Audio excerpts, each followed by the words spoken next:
주님의 평화가 함께하기를 축복합니다.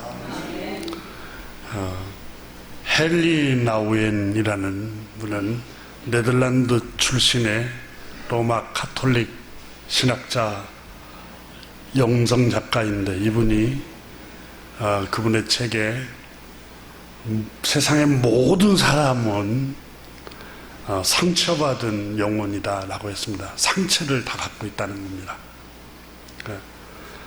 모든 사람들은 다 상처가 있습니다.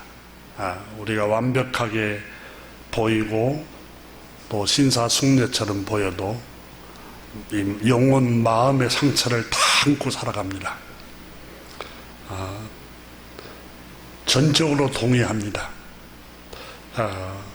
근데 이 상처받은 영혼들은 상처를 건드리면 고통스러워합니다. 그래서 상처를 건드리는 부정적인 말을 하면 상대방을 아프게 하는 겁니다. 더 깊은 우울감에 빠뜨리고 외로움과 소외감에 빠지게 합니다. 그럼 우리는 항상 사람을 바라볼 때 어떻게 하면은 치유하는 말을 할까? 치유하는 말을 할까?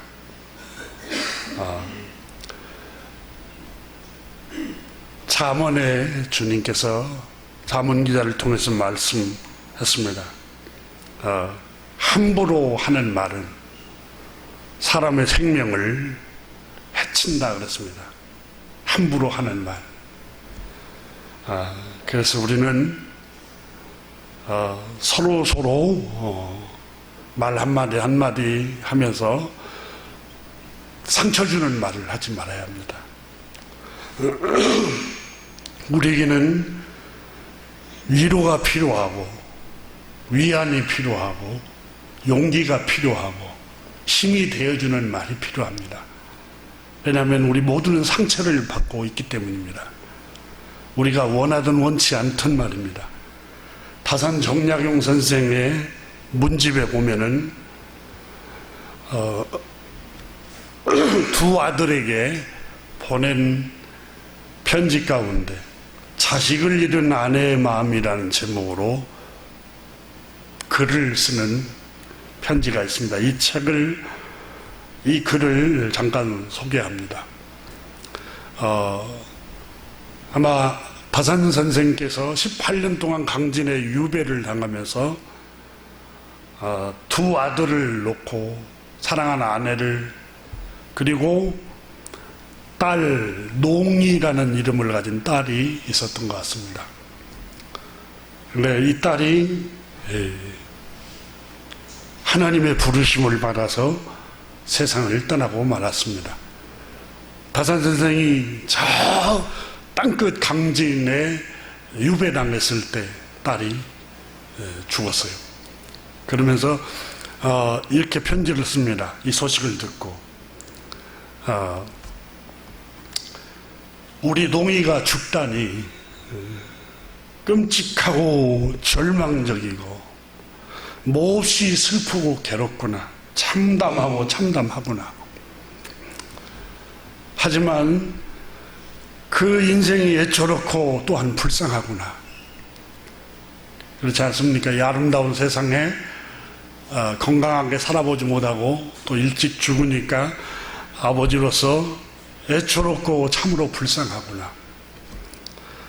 나는 갈수록 노쇠해지는데 점점 나이가 들어서 노쇠해가는 자신의 몸을 보면서 이런 일을 당하니 무엇으로도 내 마음이 진정이 되지 않구나. 마음이 진정이 안 되는 것 같아요. 조선시대는 아이를 낳으면 많이 죽었습니다. 우리 세대 60대, 우리 형님들 70대, 80대 세대들은 더 많이 죽었습니다. 조선시대보다는 많이 죽었지 않지만은, 왜냐하면 세균을 막는 페니실린, 조선시대는 항생제가 발명이 되지 않았기 때문에 천연두, 홍역을 앓다가 죽기도 하고 콜레라 전염병으로 많이 죽어왔습니다. 제 기억으로도 제 동생 중에도 우리의 아버님이 묻는 것을 내가 보았습니다. 어린 시절에. 다산 선생이 이렇게 말합니다. 너희들 아래로 사남일녀를 잃었다. 사남일녀를 잃었을 정도면 5명을 잃었다는 말인데, 그 중 하나는 열흘 만에 죽고 그 얼굴조차 기억하지 못한다. 그 중 3 아이는 모두 3살 때 죽었다. 예, 페니실린 항생제가 없을 때 정말 많이 죽었던 것 같아요. 모두 손 안에 구슬처럼 애지중지하던 중에 그만 잃어버린 것이다. 예, 정말 그 인생의 희노애락 중에 괴로움도 있지만 자녀를 낳고 자녀를 바라보고 기르는 그 아픔도 있지만 굉장히 행복하잖아요. 제가 우리 아이들을 어린 시절 이게 3살, 4살 때 보면서 너희들은 이 어린 시절에 부모에게 줬던 즐거움, 기쁨으로 효도를 평생 다했구나 혼자 생각을 했습니다. 그 정도로 부모에게는 기쁨이 있습니다. 요즘 젊은 청년들이 아이를 잘 안 낳는데 잘 몰라서 그래. 인생을 진짜 아이를 낳고 기르는 게 얼마나, 물론 노고도 많이 따르지만 그 행복감이라는 게, 또 노년에 이르러서 좋은 친구가 되기도 하고. 자, 계속해서 다산 선생 글을 소개합니다. 이렇게 사람이 일녀를 잃었는데 그러나 모두 나와 너희 어머니 손에서 죽었고 죽고 나서는 운명이라 여겼기에, 하나님의 뜻이다, 하늘의 뜻이라 여겼기에 이처럼 폐부를 찌르고 간을 도려내는 듯 아프지는 않았다. 왜냐하면 사람이 살고 죽는 게 사람의 손으로 할 수 있는 일이 아니잖아요. 사람의 의지에도 달려있지 않잖아요. 창조주 하나님, 생명의 근원 대신 창조주 하나님 손에 달려있잖아요. 우리가 어떻게 해요? 생명을 늘리고 장수하고 단명하고 우리가 어떻게 해요? 우리는 최선을 다해서 노력할 뿐인데, 인명은 제천이라는 말에 공자 선생도 그랬잖아요. 하나님의 손에 달려있다고. 창조주 하나님 손에 우리의 생명이 다 달려있습니다. 시편의 31편이던가요. 시편 기자도 여호와여 나의 앞날이 주의 손에 있나이다 이렇게 고백했어요. 시편 기자인 다윗이 그랬잖아요. 내가 자고 깨어 있으니 여호와께서 나를 붙들고 계시기 때문입니다. 제가 아침에 일어나면 하나님 감사합니다. 생명이 있음을 감사하고 또 살았네요. 아내가 일어나면 여보 고마워, 살았어. 깨어나서 고맙다고. 영원히 잠들어 볼 수 있잖아요, 그 밤에. 이게 살아있는 것 자체가 얼마나 감사한지요, 우리는. 가장 근원적인 것을 우리가 생각하면 감사가 나올 수밖에 없습니다. 두 아들에게 말합니다. 이 머나먼 하늘 기퉁 위에 내가 떨어져 있어 이별한 지 이미 너희들과 오래되었는데, 또 농이와 이별한 지 오래되었는데 죽었다고 소식을 들으니 그 죽음이 한층 비통하구나. 나는 생사고락의 이치를 대량이나마 알고 있는데도 이와 같은데, 하물며 너희 어머니는 품 안에 있던 자식을 땅속에 묻어야 했고, 그 아이가 살았을 적에 기었고 사랑스러운 말 하나하나, 행동 하나하나 귀에 쟁쟁하고 눈에 삼삼한 데다가 이치보다는 정에 더 끌리는 게 여자인데, 너의 어머니 고통이 얼마나 괴로울 거나. 나는 멀리 이곳에 있고 너희들은 이미 커서 밉상이었을 것이다. 너희 어머니가 오직 이 여자아이 딸 농이에게 목숨을 의지해 살았을 텐데 큰 병을 앓아 수척해진 몸으로 이런 일을 당했으니 하루 이틀 만에 따라 죽지 않는 것만도 기이한 일이다. 그렇잖아요, 여러분. 우리가 사랑하는 사람을 잃어버렸을 때 따라가고 싶잖아요. 이 다산 선생도 똑같이 고백합니다. 따라서 죽지 않는 것만도 기이한 일이다, 기적이다. 그 정도로 고통스럽다는 거예요. 내가 너희 어머니 처지에서 생각해보니 문득 내가 아비라는 사실도 잊은 채 당한 어머니의 상황이 슬플 따름이다. 너희 어머니 상황을 생각하니까 슬픔에서 내가 일어나기 힘들 정도로 슬프다고 고백합니다. 너희들은 모쪼록 마음을 다해 효성을 다하여 정성스럽게 어머니를 모셔라. 어머니 목숨을 보존할 수 있도록 위로하여라. 이후로 너희들은 아무쪼록 성심으로 두 며느라기로 하여금 아침 저녁으로 부엌에 들어가 만난 음식을 장만하고 따뜻한지 추운지 살피며 잠시도 어머니 곁을 떠나지 않게 하고 유순한 태도와 즐거운 얼굴 빛으로 갖가지로 기쁘게 하도록 위안이 되고 안위가 되도록 하여라. 시어머니가 혹 며느리에게 냉담한 태도를 취해 바로 흔쾌히 받아주지 않더라도 더욱 마땅히 정성껏 힘을 다하여 기뻐하고 사랑해 주기를 조금 인내하며 기다려야 할 것이다. 시어머니와 며느리가 매우 사이가 좋아 될 것만큼도 속으로 못마땅하게 여기는 일이 없으면 오래 지나 서로 미덥게 될 것이다. 고운정, 미운정이 쌓여서 서로 미덥게 될 것이다. 이렇게 말합니다. 집안에 실학의 기운이 무르익어 저절로 천지의 활학 기운이 거기에 응하여 일들도 술술 잘 풀릴 것이다. 이렇게 어머니를 위로하고 어머니를 안위하고 격려해 주라고 신신당부를 합니다.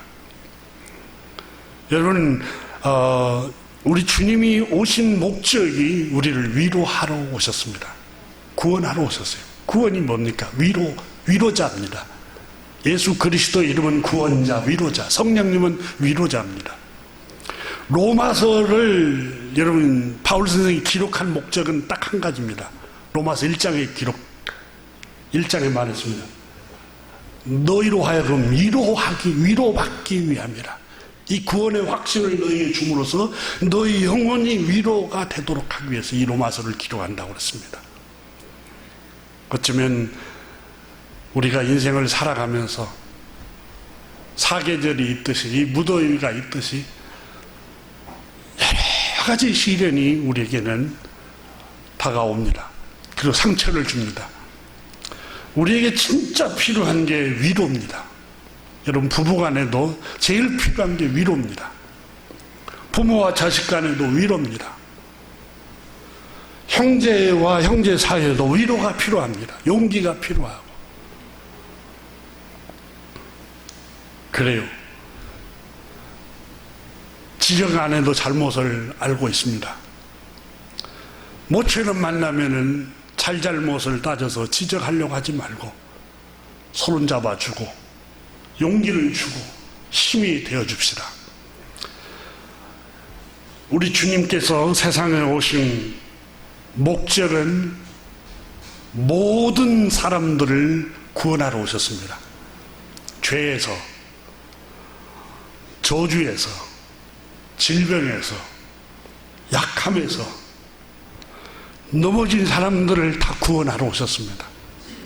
누가복음 4장 40절에 보면은 해 질 무렵에 사람들이 온갖 병자들을 데리고 예수님께 나오매 예수께서 일일이 그 위에 손을 얹으사 고치시니 그랬어요. 치유하셨다. 그러니까 예수님은 치료자로 오셨다는 거예요. 치료자로. 여러분 그리스도인이 누굽니까? 치료자 예수님을 따르는 사람들입니다. 우리는 세상을 상처받은 영혼을 치료하는 치료자가 되어야 합니다. 헨리 나우엔이라는 영성 작가인 그 캐톨릭 그 학자는 신부 목회자가 필요한 목적은 상처받은 영혼을 치료하기 위해서 목회자가 필요하다 그랬어요. 교회가 왜 세워져야 할까요? 상처받은 영혼들을 치유하기 위해서. 제자들을 부르신 목적도 복음을 전하고, 복음이 뭡니까? 기쁨의 소식이에요. 부정적인 소식이 아니에요. 주님이 너를 구원하신다. 주님이 너와 함께 계신다. 주님이 너의 죄를 대신해서 십자가에 다 짊어지고 가셨다. 복음을 선포해 주는 게 제자들이고 목회자의 사명이고 교회의 사명이, 그리고 주님과 같이 상처받은 영혼을 치료하는 게 교회 사명입니다. 교회 사명은 그 교회를 부흥시켜서 크게 건축하는 게 교회 사명이 아니에요. 교회 사명은 상처받은 영혼 한 영혼을 그들에게 손을 잡아주고 그들을 치료하고 그들에게 용기를 주고 위안을 주고 상처받은 영혼을 치유자의 모습이 교회를 세우신 하나님의 목적입니다.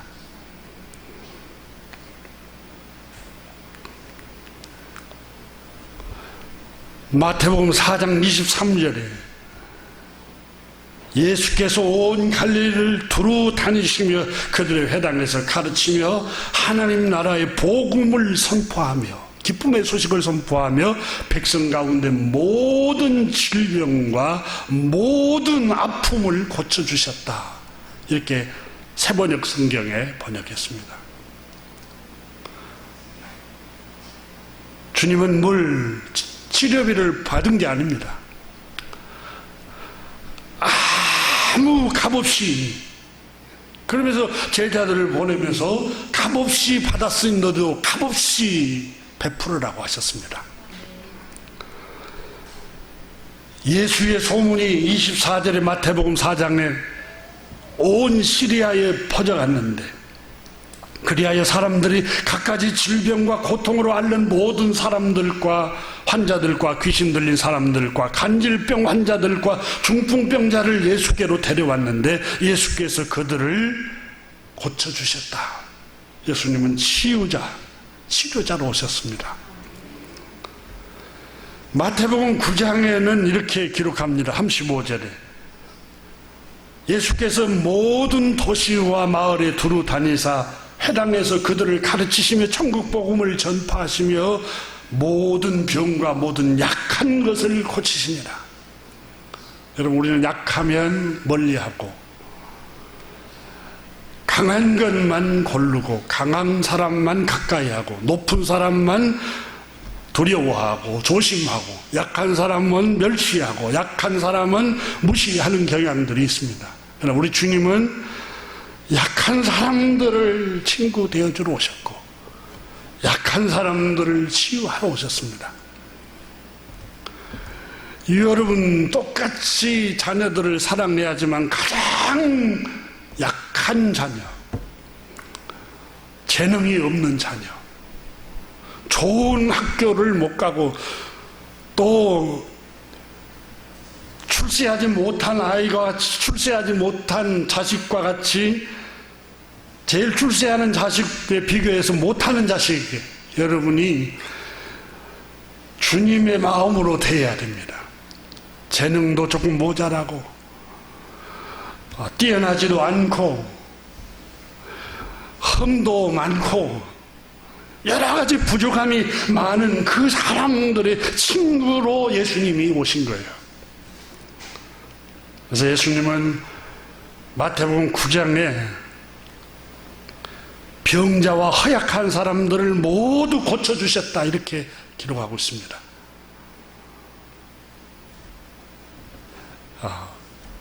이게 우리 주님의 모습입니다.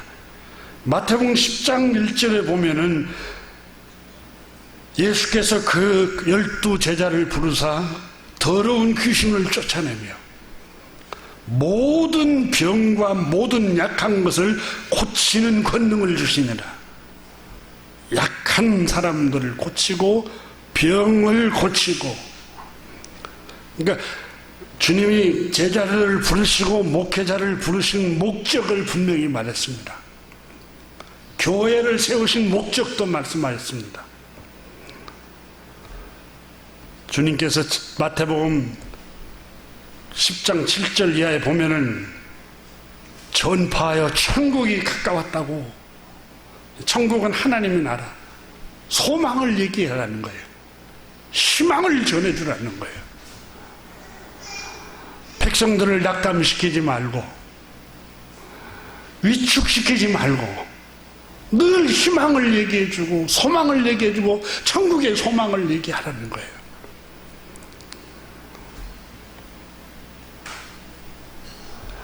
병자들을 고치며 더러운 귀신에 붙잡혀 있는 사람, 더러운 생각에 붙잡혀 있는 사람, 더러운 마음을 품고 있는 사람들을 깨끗한 마음이 되도록 가르쳐가고, 또 어느 집에 들어간든지 평안을 축복하라, 빌어라.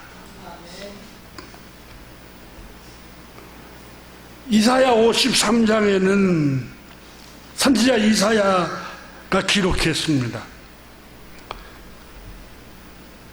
예수님이 오신 목적은 우리의 약함을, 그가 상처를 받은 것은 우리의 약함, 또 징계를 받은 것은 우리의 평화를 누리게 하고, 그가 매를 맞은 것은 우리의 질병을, 우리를 치료하기 위함이었다. 여러분, 왜 어머니가 희생을 합니까? 허리가 비도록 희생하고 자기 몸이 상하도록 희생합니다. 그 자식의 행복을 위해서. 이게 예수님의 마음이에요. 우리 하나님 아버지의 마음이에요. 어머니를 보고 주님의 마음을 보고, 아버지를 보고 주님의 마음을 보는 거예요. 채찍에 맞음으로써 우리가 병이 나았다. 그분들이 그렇게 희생하는 것은 우리를 더 잘 살도록, 우리 선조들, 우리 어머니, 우리 할아버지, 할머니 세대들이 산업화를 일으키면서 못 먹고 안 쓰고 고달프게 살면서 왜 이렇게 희생했습니까? 오늘 젊은 세대들에게 더 잘 사는 나라를 물려주기 위해서 그렇게 한 겁니다. 마태복음 8장 17절에 보면은 이는 선지자 이사야를 통하여 하신 말씀에 우리의 연약한 것을 친히 담당하시고 병을 짊어지셨도다 그랬어요. 연약한 것을 짊어지기 위해서 예수님이 오신 거예요. 여러분, 아버지가 왜 있고 어머니가 왜 있습니까? 그 어린 생명의 연약함을 내가 담당해 주기 위해서 있는 거예요. 내가 왜 너 때문에 희생해야 돼? 여러분, 이게 말세의 징조입니다. 디모데서에 보면 말세에는 사랑과 긍휼이 없어지고 자기만 사랑한다는 거예요. 자기만. 자기밖에 몰라요. 자기밖에 도대체. 우리 주님은 우리의 연약한 것을 친히 담당하러 오셨어요. 그 연약한 자식, 연약한 형제, 연약한 주변 사람들의 그 연약함을 내가 좀 담당해주면 안 되겠는가? 그게 주님의 마음입니다. 예수님의 마음이고, 잘난 놈, 잘난 사람, 뛰어난 사람, 아주 명철한 사람, 그 사람만 우대하지 않고 예수님은 약한 사람들, 연약한 사람들, 조금 부족한 사람들, 그들의 연약함을 자신이 대신 담당해 주기 위해서 예수님이 오신 거예요.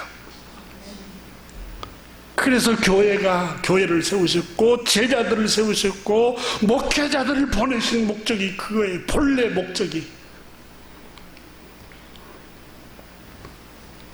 연약하다는 마태복음 8장 16절에 우리의 연약한 것을 친히 담당하시고, 이 연약하다라는 말은 나약함, 몸과 마음이 나약한 사람.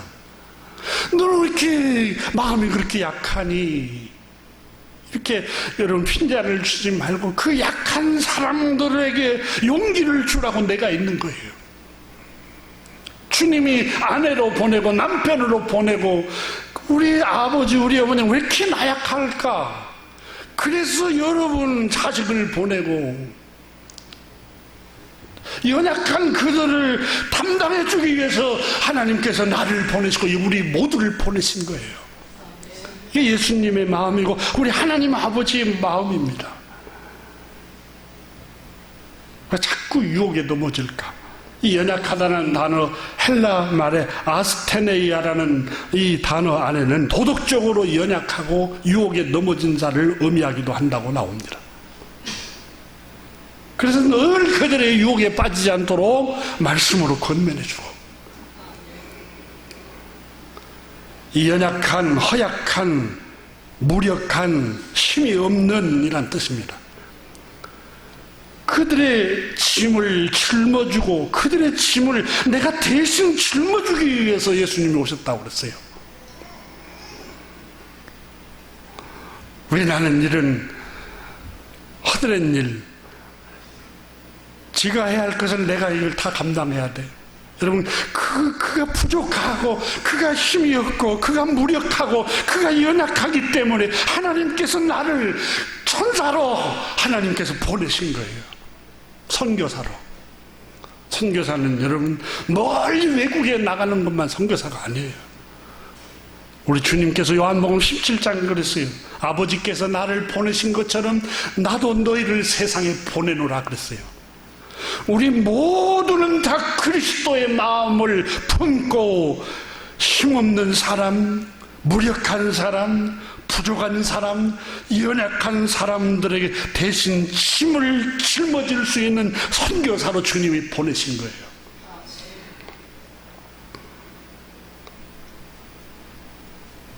이게 바로 한마디로 사랑이라고 표현을 합니다. 요한일서 4장 8절에 사랑하지 아니하는 자는 하나님을 알지 못하나니, 왜냐하면 이는 하나님은 사랑이심이라 그랬습니다. 겨우 여러분 한번 요한일서 4장을 열어보십시오. 사도 요한은 창조주 하나님이 누구신가? 우리 구주 예수 그리스도를 보내신 하나님 아버지는 어떤 분이신가? 그분은 사랑이라 하셨습니다. 요한일서 4장 8절을 한번 읽습니다. 사랑하지 아니하는 자는 하나님을 알지 못하나니 이는 하나님은 사랑이십니다. 그러면 하나님의 사랑이 우리에게 이렇게 나타난 바 되었으니 하고 독생자를 우리 죄값으로 다 내어주셔서 우리 죄를 담당하시기 위해서, 우리 연약함을 담당하시기 위해서. 자, 사랑하지 아니하는 자는 하나님을 경험하지 못한 자고 하나님을 알지 못하는 자니 하나님은 사랑이십니다. 12절 보세요. 어느 때나 하나님을 본 사람이 없으되 만일 우리가 서로 사랑하면 하나님이 우리 안에 거하시고 그의 사랑이 우리 안에 온전히 이루느니라.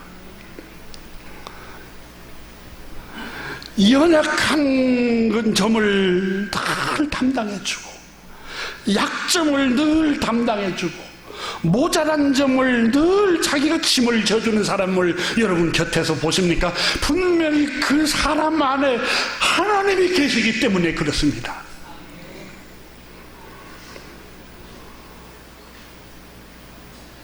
(16절을) 보십시오. 요한일서 4장 16절에 하나님이 우리를 사랑하시는 사랑을 우리가 알고 믿었느니 하나님은 사랑이시라. 사랑 안에 거하는 자는 하나님 안에 거하고 하나님도 그 안에 거하시느니라. 사랑이 뭡니까? 약한 사람들, 모자란 사람들, 무력한 사람들, 힘없는 사람들의 짐을 대신 내가 함께 져주고 함께 담당해 주는 게 사랑입니다. 내가 이렇게 했으니까 당신도 이렇게, 내가 했잖아, 그게 아니라 그분이 부족해요. 남편에게, 아내에게 그 부분이 부족해요. 자녀들 중에 그분이 조금 부족해요. 아버지 어머니로 봐서는 못마땅할 수도 있어요. 시원찮게 볼 수도 있고. 그런데 그 부족함을 담당하기 위해서 하나님이 우리를 보내신 거예요. 그걸 멸시하고 그걸 무시하고 업신여기고 옳고 그름을 분별하라고 보낸 게 아니라 그 약한 부분, 그 무력함을 담당하시려고 주님이 오셨고 교회를 세우셨고 목회자를 세우셨고 우리를 보내신 거예요.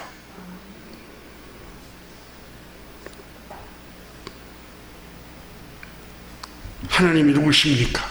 창조주 하나님은 전능하십니다. 창조주 하나님은 누구십니까?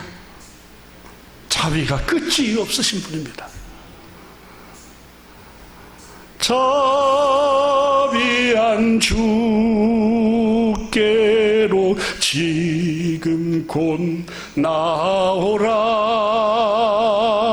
자비한 주께서 부르시네. 누구를 부르십니까?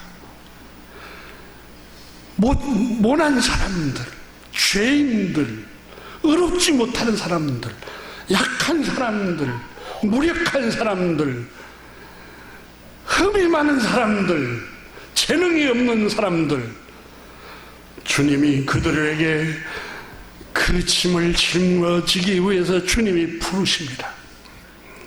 수고하고 무거운 짐진 자들아 다 내게로 오라. 내가 너희를 쉬게 하리라. 우리 주님 말씀하셨습니다. 오늘 본문에 그분을 보내신 창조주 하나님께서 믿음의 사람 아브라함에게 뭐라고 말씀하십니까? 위로를 하십니다. 위안을 주십니다. 용기를 주십니다. 희망을 말하고 있습니다. 15장 1절에 이후에 여호와의 말씀이 환상 중에 아브라함에게 이르시되 아브라함아 두려워하지 말라. 불안해하지 말라. 염려하지 말라. 아브라함아 나는 너의 방패요 너의 지극히 큰 상급이니라. 여러분 하나님께서 아브라함을 위로하고 있습니다. 아브라함에게 용기를 북돋아 주고 있습니다.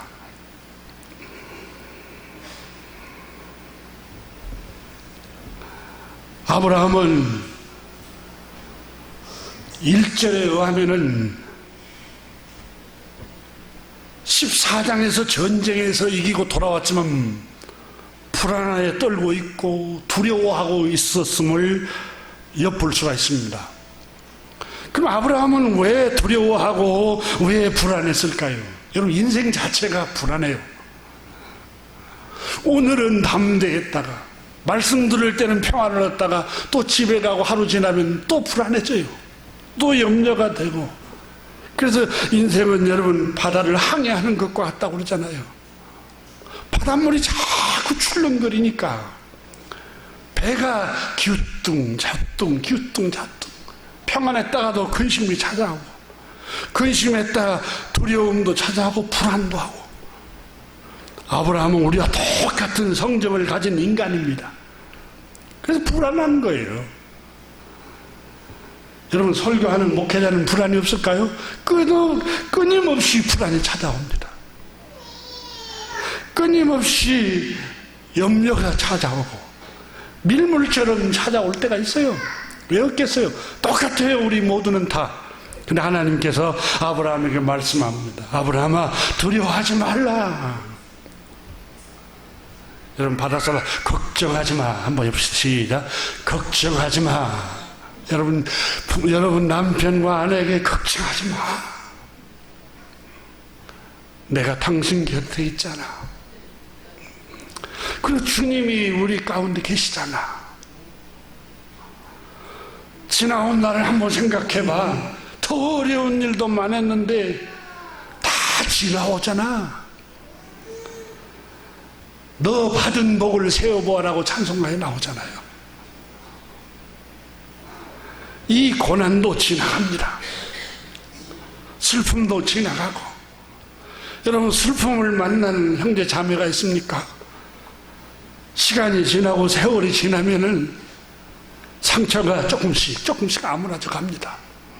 잘 견뎌내십시오. 아브라함에게는 두 가지 불안이 있었습니다. 밖으로는 전쟁으로 인한 후유증입니다. 다섯 왕이 자기 조카 롯이 살고 있는 소돔 고모라 성을 침범을 했어요.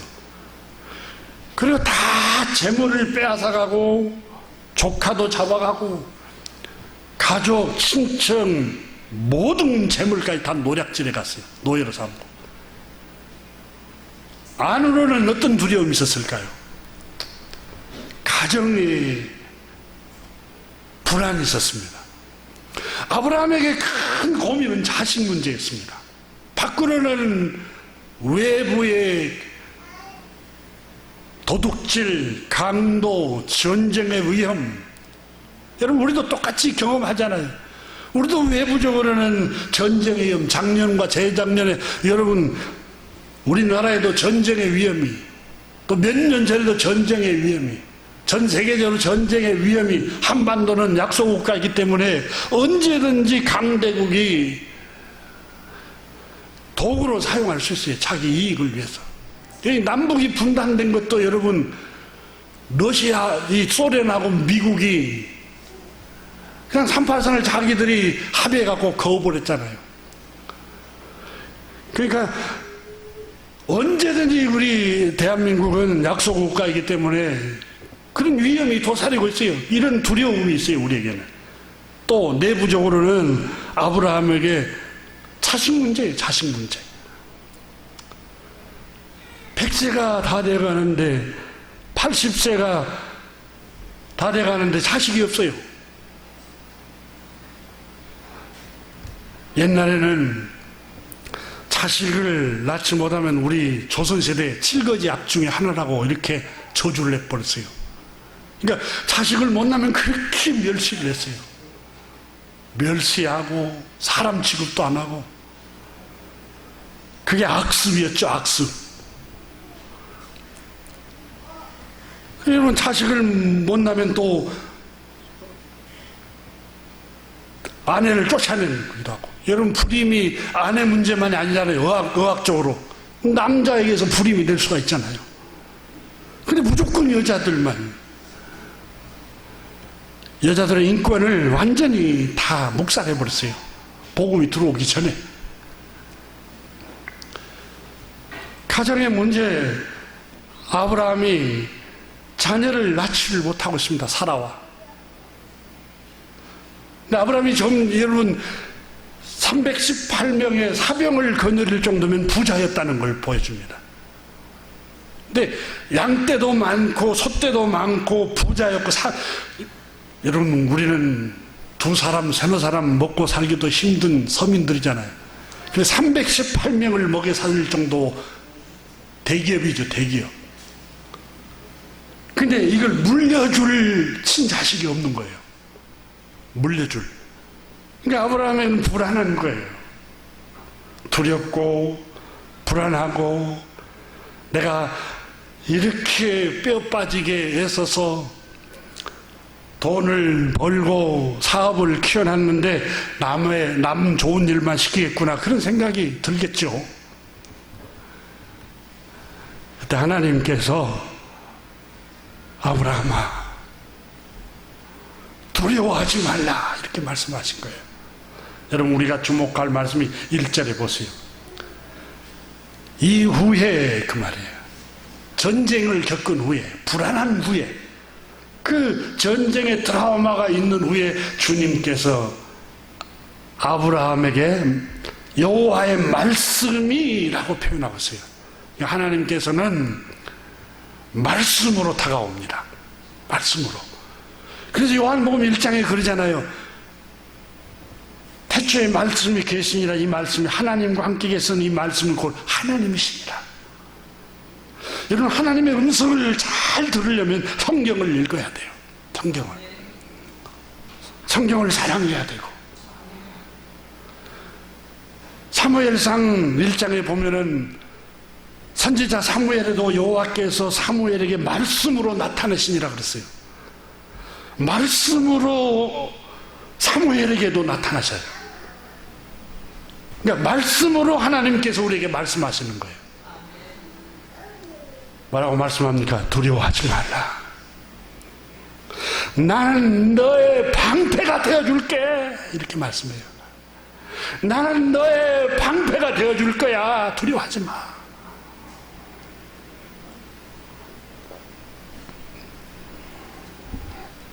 저희 아버님이 살아계실 때 저한테 항상 하시는 말씀이, 아가,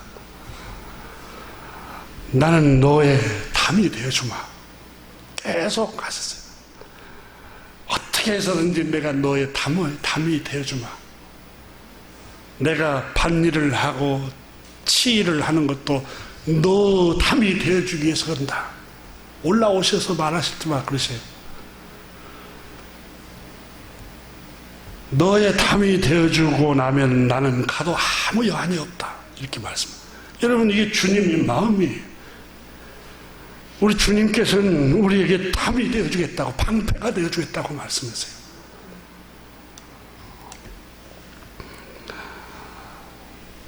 사랑하는 교회 여러분, 맥주 감사절 이 아침에 여러분 남편, 아내, 자녀, 부모님, 형제, 주변 약한 사람들, 무력한 사람들, 흠이 많고 모자라고 재능이 조금 타인에 비해서 부족한 사람들의 짐을 함께 나눠집시다. 이것이 주님의 마음입니다. 오늘 주님께서는 아브라함에게 두려워하지 말라 하고 안위의 말씀을 주십니다. 한 주간 동안도 생명의 말씀, 용기를 주는 말, 위로하는 말을 하기를 주님의 이름으로 축복합니다. 기도합니다. 하나님 아버지, 감사드립니다. 오늘 아침에 저희들이 주님의 말씀을 함께 묵상하고 나눴습니다. 믿음의 조상 아브라함도 흔들렸습니다. 두려웠습니다. 불안했습니다. 걱정과 염려 속에 살아갑니다. 그럼에도 불구하고 하나님께서는 늘 마음속에 말씀으로 긍정적인 말씀을 주십니다. 두려워하지 마. 방패가 있잖아. 나는 너의 방패다. 나는 너의 큰 축복이요 상급이다.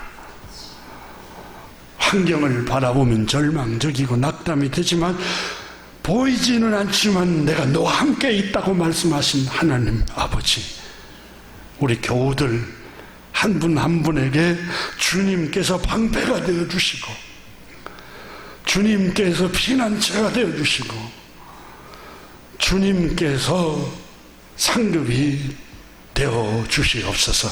우리 주 예수 그리스도 이름으로 축복하며 기도드립니다. 아멘.